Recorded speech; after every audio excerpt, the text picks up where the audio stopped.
Hola, buenas tardes. Buenas tardes, Carlos. Hola Patricia, ¿cómo estás? Es un orgullo para mí estar con Carlos Gamerros, uno de los grandes escritores argentinos, y es para mi gusto también uno de los grandes críticos y una de las personas que por lo menos a mí más me interesa cómo piensa la literatura. Siempre me gusta hablar con él y aprender.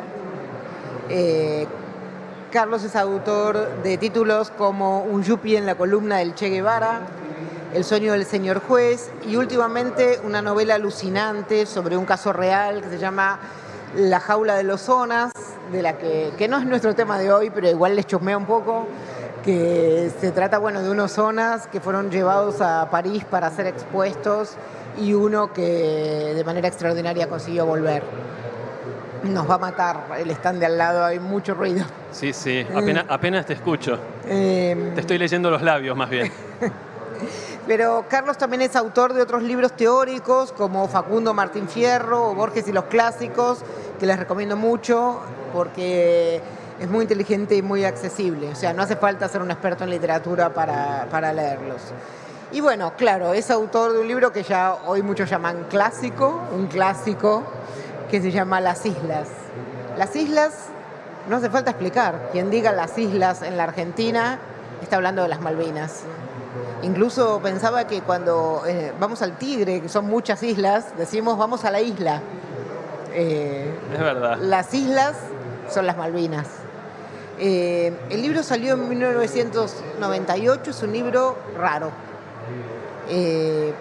Porque mezcla hackers, tecnología, crimen y allá en la memoria, atrás en la experiencia, las Malvinas.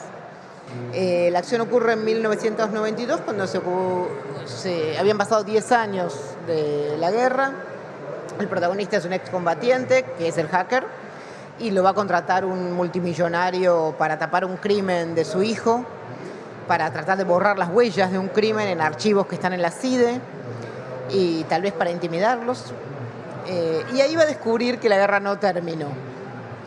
Así que bueno, Carlos, ¿la guerra no terminó?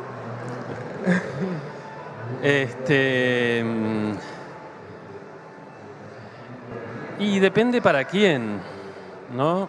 Yo creo que una de las razones para situar la novela 10 años después de la guerra, aparte de que fue el momento en que empecé a escribirla, ¿no? Yo empecé a escribirla en el 92, por lo menos empecé a redactar, digamos, en firme. Puse capítulo 1 y arranqué. Antes venía leyendo, tomando notas, explorando ideas. Pero me interesaba no solo hablar de lo que había pasado en la guerra, que al principio de la novela, digamos, no aparece eso, pero luego va surgiendo, como vos señalabas recién, en los recuerdos de los excombatientes, sobre todo del protagonista, Felipe Félix. Me interesaba también hablar de las secuelas de la guerra y sobre todo me interesaba la figura de los excombatientes. En ese sentido, bueno, ¿qué era de ellos 10 años después? ¿Cómo seguía para ellos la guerra? O sea que el aniversario sí te convocó, de alguna manera, te hizo pensar en algo. Los aniversarios, digamos, nuestro querido amigo Borges lo llamaba, creo, la superstición de los números pares. Pero más allá de que uno puede reírse o considerarlo algo un poco arbitrario, tienen un efecto real, ¿no? Y de hecho este año estamos acá en buena medida porque se han cumplido 40 años de... Sin ninguna duda, uno dice, pues ya 40 años. De la guerra. Sí, los que eran los chicos de la guerra pronto van a ser los abuelos de la guerra. ¿Vos hiciste investigación en ese momento para el libro? ¿Hablaste con excombatientes? Sí, bueno, yo, digamos, tendría que empezar por decir que yo soy exactamente de esa edad, ¿no? Sí, sos del 62. Soy clase 62, que es la clase que mayoritariamente fue a Malvinas. Yo no fui a Malvinas. ¿Por qué? Porque no había hecho la colimba, tenía prórroga universitaria y además estaba en ese momento en México. Estaba en una playa, estaba viviendo mi primer amor con una noruega de la cual me enamoré perdidamente. Tanto es así que me enteré de la ocupación argentina de las islas una semana después de que sucedió, ¿no? Me acuerdo perfectamente, estaba comprando remeras en un negocio y una radio muy bajita y de repente escucho las palabras, ¿no? La invasión, la ocupación, digamos, de las Islas Malvinas por parte de las fuerzas argentinas lo primero que pensé es, bueno, sonamos. Esto que estaba viviendo, que era la primera vez en mi vida que era plenamente feliz, dije, no podía durar, ¿no? Porque por otra parte yo tenía prórroga, pero esas prórrogas en la época de la dictadura eran de 1 mes, 2 meses, 3 meses. ¿Podía ser revocable, pensaste? No, pero yo tenía que volver para renovarla o decidirme a ser desertor. Y de hecho, bueno, regresé, pero cuando regresé ya, regresé en medio, justo cuando la guerra empezaba. O sea que también fue una vivencia extraña vivir como la mitad de ese periodo, todo el mes de abril, digamos, fuera de la Argentina, escuchando las noticias, viendo las opiniones que había afuera, y luego llegar acá y encontrarme con una realidad totalmente distinta. Tengamos en cuenta que en esa época, al no haber, digamos, ni acá libertad de información, ni internet, ni nada de eso, había una separación casi psicótica. Contame cómo era en un lugar y cómo era en el otro. Y en general, digamos, en el afuera, incluyendo México, se lo veía como una aventura de los militares para perpetuarse en el poder, como quizás un reclamo atendible, pero un método totalmente ilegítimo, ¿no? Y yo llegué acá y me encontré que, digamos, había lo que yo veía una especie de fervor patriótico y defensa no solo de la toma militar de las islas, sino de los militares mismos. Digo, hasta mi viejo, que era zurdo y de militarista no tenía nada, le había agarrado la beta zurda antiimperialista. Entonces yo como que no entendía nada, ¿no? Es que pegó como en un lugar de lo que cantábamos desde la escuela de chiquitos, tras un manto de neblinas, era en un lugar afectivo fuerte, digamos. Sí, de hecho creo que la importancia digamos, de la institución escolar, de la escuela primaria, sobre todo en crear el sentimiento de Malvinas, es fundamental. De hecho, cuando muchos años después, en 2011, se hizo la versión teatral que dirigió Alejandro Tantanian en el Teatro Alvear, sí. Tanto la escenografía, que la realizó un artista plástico, Sebastián Gordín, como el vestuario, que lo hizo también otra artista plástica, Marina De Caro, se basaron en la idea de la escuela. Gordín trabajó la idea del patio escolar y el mástil de la bandera. Después lo hizo como muy abstracto, pero ese fue el punto de partida. Y Marina De Caro trabajó los uniformes escolares, los delantales, fundiéndolos con los uniformes de guerra. Y las armas, por ejemplo, los fusiles FAL, estaban armados con compases, escuadras de madera, como esas que se usaban en la primaria para enseñar en el pizarrón. Claro, es que nuestras Malvinas en gran parte son las Malvinas del colegio y ese es un relato difícil de desarmar, ¿no? Quizás Federico Lorenz trabaja un poco en la idea de desarmar ese relato como eso, un relato infantil en un punto.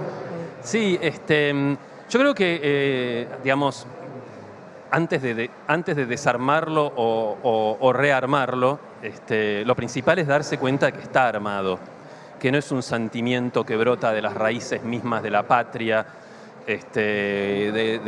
digamos, de algún fondo de argentinidad metafísico, una idea que de alguna manera yo tomo un poco en solfa en la novela cuando hay un militar que, en medio de hilera ante el mayor X, que escribe un diario, ¿no?, de su experiencia en la guerra, y en algún momento se pierde con su patrulla en la Isla Grande, la otra isla, la menos, digamos, trabajada por la historia y por la ficción, y cree encontrarse con una especie de reserva metafísica de la Argentina profunda, donde viven todos los próceres argentinos preservados con una especie de magia ultranacional.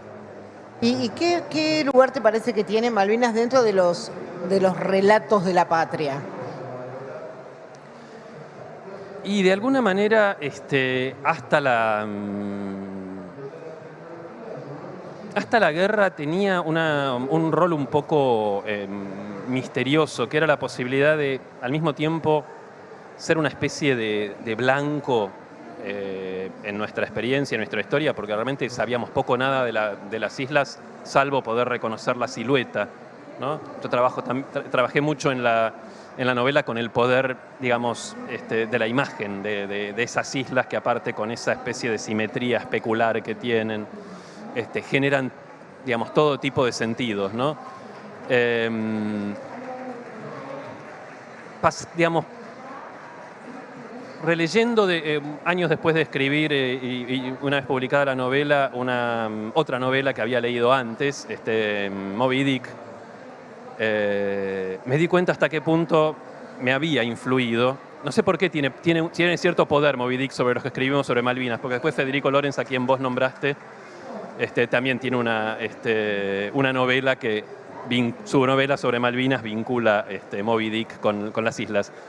A mí me pareció que, por un lado, la obsesión del capitán Ahab por cazar, por matar esa ballena, tenía que ver con cierta obsesión, ya sea de los militares o de los nacionalistas argentinos, con recuperar las islas, como si al recuperar las islas todas las fallas, todos los fracasos, todos los agravios que sufrió la Argentina mágicamente se redimieran, y estoy usando el lenguaje religioso a propósito. Como si nos completara la falla argentina. Claro, sí, porque, bueno, en un momento uno de mis personajes, uno de estos nacionalistas delirantes, dice: la Argentina es una pija parada y las Malvinas son las pelotas. Sin las Malvinas la Argentina nunca va a poder procrear, nunca va a ser fértil.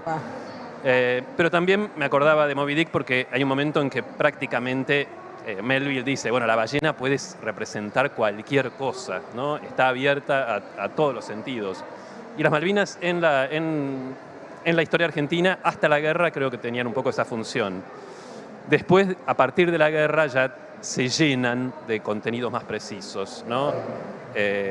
La megalomanía de los militares, su incapacidad, el sufrimiento de los excombatientes, el apoyo primero bastante masivo de la población y luego el resultado, el efecto boomerang de la caída abrupta del gobierno militar.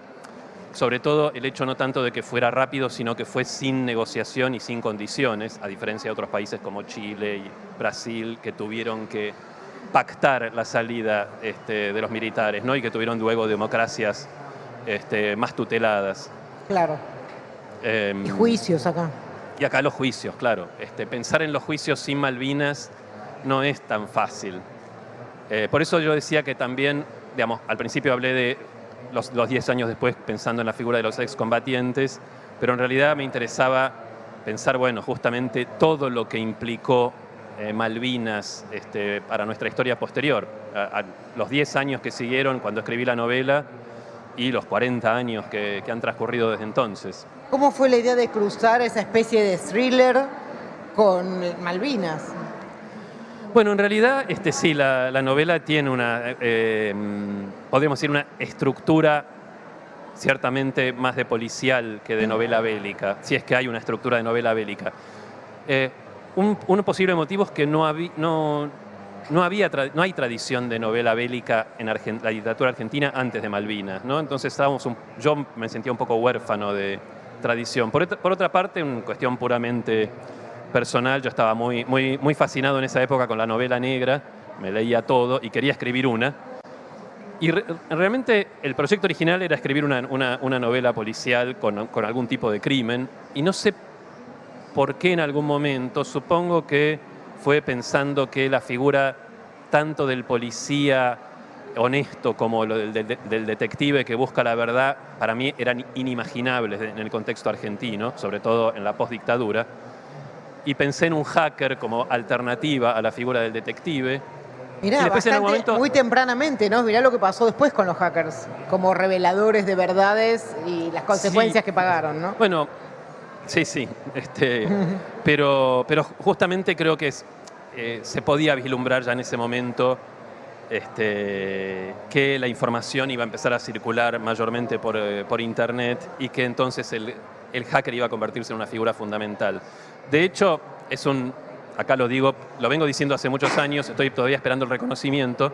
Yo le di Internet a la Argentina. En el 92 no había Internet pública, pero en mi novela yo la puse y luego sucedió. Pero bueno, era evidente que se venía, eran cosas que ya estaban pasando en otros lugares y meramente, anticipé en meses o años. Por otra parte, yo quería escribir una novela sobre el presente, además del pasado reciente de Malvinas, pero sabía que entre que escribiera la novela, que resultó larga, me llevó casi 4 años, y luego lograra publicarla, ten en cuenta que yo era totalmente inédito en ese momento y desconocido, dije, bueno, mejor para que la novela sea contemporánea cuando salga, ahora que la escribo tengo que adelantarme, tengo que hacer un poco de futurismo, ¿no? Me explicaste por qué elegiste un hacker, pero no por qué Malvinas. Es que no sé, en algún momento se me ocurrió que el hacker podía ser excombatiente.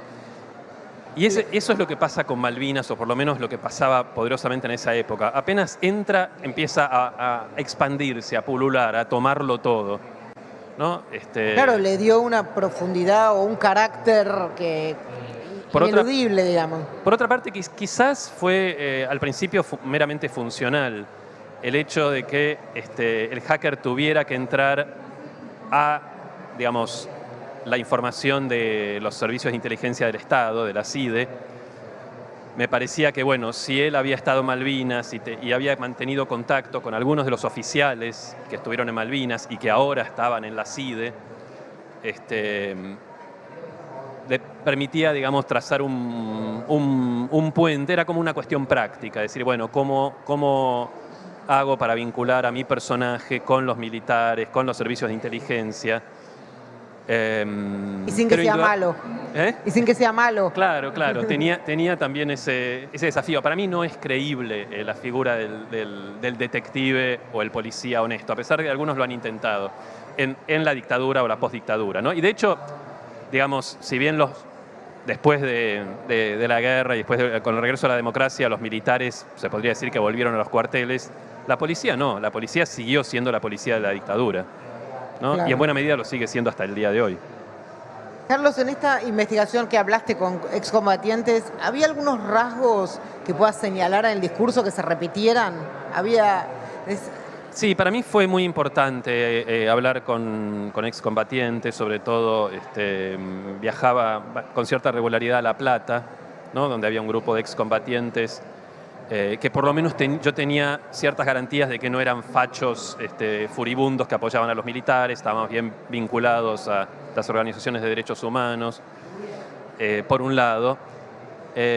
Había algo que yo presentía, que por más que yo había leído la bibliografía y libros como Los chicos de la guerra, que salieron muy tempranamente, y otros testimonios, sentía que hay algo que pasa, digamos, por el cuerpo, por el lenguaje del cuerpo, por los tonos de la voz que la palabra escrita pierde. Y lo que me di cuenta, por ejemplo, una de las cosas que más me influyó de hablar con los excombatientes fueron no tanto lo que dijeron, sino sus silencios. Los silencios que tenían entre ellos. Porque cuando me miraban a mí, trataban de explicar con palabras lo que habían vivido, y yo les veía en los ojos que sabían, digamos, que ellos sentían que era inútil.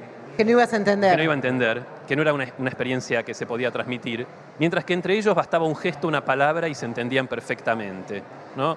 Y de esa sensación de estar afuera yo dije, bueno, ¿cómo puedo hacer para estar adentro? Yo creo mucho en el poder de la imaginación, pero la imaginación trabajada, ¿no? Y la ficción, pero la ficción hecha con palabras. Para que tu personaje... Porque claro, mi personaje aparte... Hondura. Si yo hubiera metido un personaje de Malvinas, pero entre otros y visto de afuera, era más fácil. Pero mi personaje era el personaje central y aparte contaba la historia en primera persona. Yo tenía que ver el mundo desde la vivencia, desde la mente y el corazón de un excombatiente. Y un caso muy puntual, muy concreto que me pasó, un día que me contaron de las torturas que habían sufrido a manos, por supuesto, de los propios oficiales y suboficiales argentinos, no de los ingleses, lamentablemente sabemos que fue así, y otras clases de padecimientos. Y yo, casi en un tono medio canchero y tratando de establecer cierta complicidad, les pregunté, bueno, después de todo lo que me contaron, ¿ustedes volverían a Malvinas? Esperando que me dijeran no, ni locos, y me dijeron, todos a una, dijeron, sí, por supuesto. Yo dije, ok, esto es lo que tengo que lograr. Tengo que ser capaz de dar esta respuesta yo mismo a través de mi personaje y entender por qué. ¿Y entendiste? Creo que sí. Escribí una especie de parlamento monólogo de Felipe Félix que después pegó mucho, y pegó mucho sobre todo entre los excombatientes, que me llegaron a decir cuando leí eso o lo escuché, digamos, se me llenaron los ojos de lágrimas. Yo dije, bueno, eso por lo menos parece que... ¿Y te acordás cuál era el argumento principal? Y el argumento es que nunca volvieron de las islas, que algo suyo, digamos, absolutamente irrecuperable se quedó allá para siempre. El parlamento de Felipe Félix termina con palabras más o menos así, me estoy citando a mí mismo y de memoria, pero dice, no es verdad que hubo sobrevivientes, dice, en el corazón de cada uno hay 2 pedazos arrancados y cada mordisco tiene la forma exacta de las islas. Esto cuestiona un poquito todo lo que hablamos al principio, ¿no? Que decíamos, es un relato construido, la escuela, y los que pasaron por ahí parecen haberse apropiado completamente. Como... Para ellos, no, digamos, justamente ahí empieza otro relato, que no, que no coincide necesariamente con el construido en la escuela, y que me parece que tiene que ver con esa experiencia que pasa por el cuerpo, ¿no? Y que yo posteriormente me encontré con un ensayo de Walter Benjamin, Experiencia y Pobreza, que habla de los soldados que volvían de la Primera Guerra Mundial y se volvían mudos del campo de batalla. No, digamos, no porque no hubieran entendido o no hubieran sentido lo que vivieron, pero sentían que no podían transmitirlo, ¿no? En mi caso, por lo que te contaba antes de mi experiencia con los excombatientes, no me encontré que volvieran mudos, pero sí volvían lacónicos. Claro. ¿No? Por otra parte, el palabrerío sobre Malvinas tiende a estar en boca de nacionalistas, políticos y toda clase de personajes que no han estado en la guerra. En todos estos años, desde que salió la novela, ¿cambió tu manera de ver Malvinas? ¿Lo escribirías distinto? ¿Hay otro relato? Bueno, ¿Malvinas cambia con los años? Sí, sin duda. Digamos, no puede no cambiar. Ha habido muchas otras relatos, ya sea de testimonio, ya sea en poesía y también en novelas de ficción, ¿no? Es interesante ver cómo, digamos, las generaciones siguientes lo tomaron. En ese sentido, digo, yo tendría que responder a tu pregunta diciendo, yo no sé si lo escribiría distinto. Creo que mi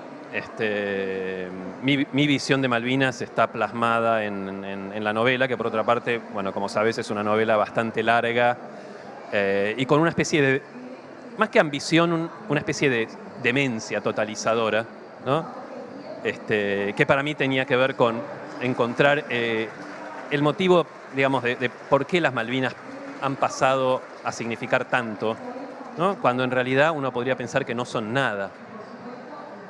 Y ahí volvemos al tema de la construcción. ¿Cómo? Oscilamos un poco entre una y la otra, ¿no? Pero sí, sin duda, me parece que así, digamos, como va cambiando también la propia memoria que se tiene, que tienen los que participaron del conflicto, ¿no? Que en muchos casos, aparte, ya muy tempranamente, incluso, digamos, antes de, digamos, cuando yo los entrevistaba, pero también antes, se nota que mucho de lo que cuentan como experiencia vivida lo adquirieron después. Digamos, la experiencia de Malvinas para muchos era, nos subieron a un avión, nos desembarcaron en un lugar que no sabíamos cuál era, nos hicieron caminar hasta un lugar y nos dijeron, caben acá una zanja, un pozo de zorro. Ni siquiera sabían muy bien si estaban en las Malvinas o no, y cuando sabían que si estaban en las Malvinas, no sabían en qué lugar, mirando en qué dirección, de dónde podían venir los ingleses si es que iban a venir. Entonces, esa experiencia, digamos, más abarcadora, que incluye la topografía, los puntos cardinales, los movimientos de la guerra, fue adquirida a posteriori. O sea que también la memoria se fue construyendo, incluso en quienes participaron. ¿Viajaste o tuviste ganas de viajar? Me hubiera gustado, o debería decir mejor, me gustaría ir a las islas. No tuve la oportunidad. Tampoco es algo que, digamos, me desespera hacerlo. En aquel momento no era practicable, cuando escribía la novela, era prácticamente imposible. Y por otra parte, me hubiera gustado ir después de escribir la novela. Es algo que me pasa un poco, por ejemplo, con la última novela que vos mencionaste al principio, La jaula de los zonas, que transcurre en distintos lugares del mundo, desde Tierra del Fuego a París, Chicago, ¿no? Buenos Aires, Groenlandia. Bueno, el único lugar que no fui fue Groenlandia. En todos los otros lugares sí los visité, pero a veces los visitaba antes de escribir el capítulo correspondiente y a veces después, como para chequear. Pero Malvinas me pareció casi una cuestión de ética artística, ¿se entiende? Interesante escribir sobre ellas, incluso hay varios capítulos que transcurren en las islas, sin haber estado, porque me parecía que también nuestra experiencia, hablo ahora ya de un colectivo que es los argentinos, de las islas es fundamentalmente una experiencia imaginaria, ¿no? Y entonces, y de hecho la novela, yo diría, si tuviera que elegir, es mucho más sobre cómo imaginamos las islas que cómo son las islas. Bueno, te agradezco muchísimo esta charla. Las islas, la novela siempre da para volver y volver a pensarla y releer. Yo la hice un montón, ahora como que la hojeé de nuevo para refrescar y uno encuentra todo el tiempo cosas nuevas y bueno, eso, un tema que no está cerrado. Muchas gracias. Gracias a vos, Patricia. Gracias a ustedes por estar. Gracias.